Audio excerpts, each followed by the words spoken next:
The Aberdares Range is a 160-kilometre long mountain range of upland north of Kenya's capital Nairobi and just south of the equator, with an average elevation of 11,500 feet. It forms a section of the eastern rim of the Great Rift Valley. The lower slopes are lush, fertile farmland, whilst higher areas are known for their wildlife. This rich habitat is home to numerous species of rare plants and animals. The effect on East Africa's largest area of pristine forests from a growing population was severe. By the 1980s, the local wildlife population, and the black rhino in particular, were almost wiped out. In 1988, the construction of a game-proof electric fence was identified as a possible solution for the part of the Aberdares ecosystem with the greatest human-wildlife conflict. Construction of the nearly 400-kilometre-long fence was completed in August 2009.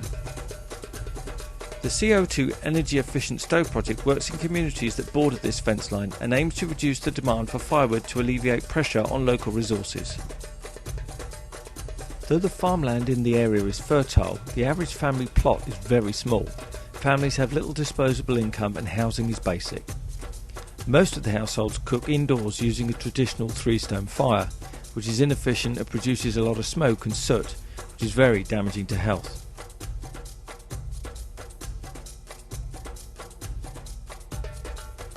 co2balance work in these communities to supply and install a highly efficient cook stove that reduces the amount of wood required by over 50% and reduces smoke emissions by over 70%, making it both cheaper and cleaner to run.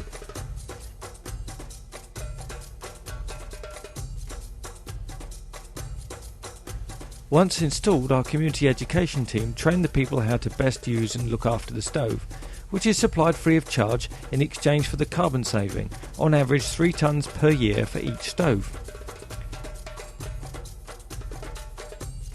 The effect on the households is immediate, a reduction in cost or time from gathering fuel, whilst cleaner air reduces the amount of illness associated with respiratory diseases. The reduced demand for fuel wood relieves pressure on the boundaries of the reserve and protects the wildlife and forests in this unique ecosystem for future generations.